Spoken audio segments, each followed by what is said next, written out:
अस्सलामु अलैकुम वरहमतुल्लाहि वबरकातुह। बिस्मिल्लाहिर्रहमानिर्रहीम।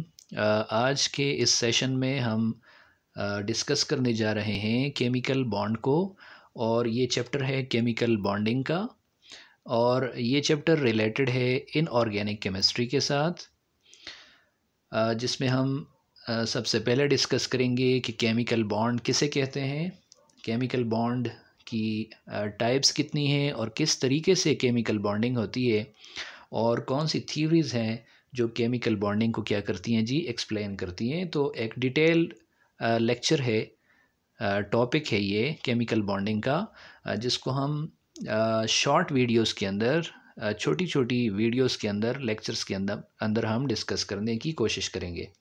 तो चलिए स्टार्ट करते हैं। सबसे पहले आज बात करेंगे what is a chemical bond. एक केमिकल बॉन्ड क्या होता है? तो देखिए, मुख्तलिफ़ अंदाज से इसकी डिफ़िनीशन की जाती है और मुख्तलिफ़ अंदाज से इसको एक्सप्लेन किया जाता है। तो जो सबसे बेसिक इसकी डिफ़िनीशन है वो ये है कि ये वो फोर्स है, दैट फोर्स ऑफ अट्रैक्शन, ये वो फोर्स है जो क्या करती है, that force which binds the two atoms together, which binds the two atoms together. ऐसी फोर्स ऑफ अट्रैक्शन जो दो एटम्स को आपस में क्या करती है, बाइंड करती है, जोड़े रखती है, उसको कहा जाता है chemical bond. That force which binds the two atoms together, two atoms together is called a chemical bond, is called a chemical bond.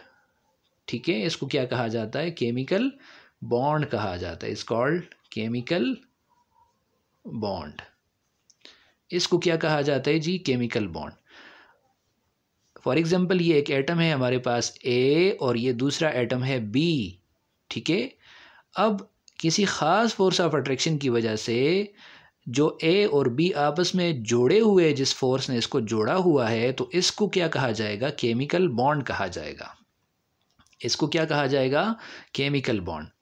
अब सवाल ये पैदा होता है कि why atoms form a chemical bond.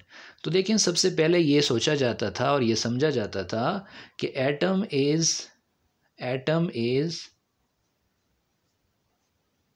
Not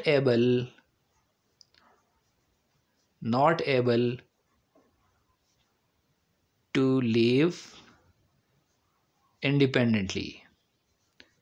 क्या मतलब है? मतलब ये है कि कोई भी एटम जो होता है वो अकेले क्या नहीं कर सकता, एग्जिस्ट नहीं कर सकता। आप यूँ भी कह सकते हैं atom is not able to exist independently, या atom can not exist independently. यानी एक एटम जो है वो फ्रीली क्या नहीं कर सकता, एग्जिस्ट नहीं कर सकता, वो इंडिपेंडेंटली एग्जिस्ट नहीं करता, बल्कि एक एटम जो है वो दूसरे एटम के साथ क्या होता है जी, जुड़ कर रहता है, बाइंड होता है, बॉन्ड बनाता है। अब ये बॉन्ड क्यों बनाता है? तो इसके लिए बात ये आती है कि एटम बाइंड्स टुगेदर या atoms form bond to gain stability. क्या करने के लिए? स्टेबिलिटी गेन करने के लिए एटम्स क्या करते हैं जी, बॉन्ड बनाते हैं। क्या करते हैं? बॉन्ड बनाते हैं। ठीक है, अब जब शुरू में ये बात देखी गई कि एटम्स जो हैं वो अकेले एग्जिस्ट नहीं करते, बल्कि एक एटम दूसरे एटम के साथ जुड़ कर रहता है, बॉन्ड बना कर रहता है, इसी वक्त एक डिस्कवरी हुई, कुछ एटम्स ऐसे सामने आए जिनको कहा गया नोबल गैसेस, जिनको कहा गया नोबल गैसेस। तो जब इन गैसेस को देखा गया, नोबल गैसेस को, तो ये क्या कर रहे थे, फ्रीली एग्जिस्ट कर रहे थे। ये क्या कर रहे थे, फ्रीली एग्जिस्ट कर रहे थे। तो ये जो कंसेप्ट था शुरू में कि atom can not exist independently और atom can not live independently, तो ये कंसेप्ट थोड़ा सा क्या हो गया, इसको धचका लगा कि नोबल गैसेस जो थे, उनके एटम्स जो थे, उनके जो एटम्स थे वो क्या कर रहे थे, फ्रीली एग्जिस्ट कर रहे थे। अब वो कौन से ऐसे एटम्स थे जो फ्रीली एग्जिस्ट कर रहे थे? तो एक था हीलियम, नियॉन, आर्गॉन, क्रिप्टॉन, इसी तरह जीनॉन और रेडॉन वगैरह। ठीक है, तो इनको जब देखा गया, इनके एटम क्या कर रहे थे, फ्रीली एग्जिस्ट कर रहे थे। क्या कर रहे थे, फ्रीली एग्जिस्ट कर रहे थे। तो यहाँ से साइंटिस्ट जो थे उनको एक इंटरेस्ट पैदा हुई, एक दिलचस्पी पैदा हुई कि ये एटम्स क्यों फ्रीली एग्जिस्ट करते हैं। तो जब देखा गया तो एक्सेप्ट हीलियम के अलावा बाकी जो देखा गया तो इनके वैलेंस शेल में कितने इलेक्ट्रॉन थे, 8 इलेक्ट्रॉन्स थे। कितने इलेक्ट्रॉन्स थे, 8 इलेक्ट्रॉन्स थे। ठीक है, इनके वैलेंस शेल में कितने इलेक्ट्रॉन थे, 8 इलेक्ट्रॉन्स थे, सिवाय किसके, हीलियम के, जिसके वैलेंस शेल में कितने इलेक्ट्रॉन थे, 2 इलेक्ट्रॉन्स थे। तो यहाँ से एक और कंसेप्ट सामने आया, इसको कहा गया डुप्लेट रूल, एक को कहा गया डुप्लेट रूल और एक को कहा गया ऑक्टेट रूल। एक को क्या कहा गया, ऑक्टेट, और एक को कहा गया डुप्लेट।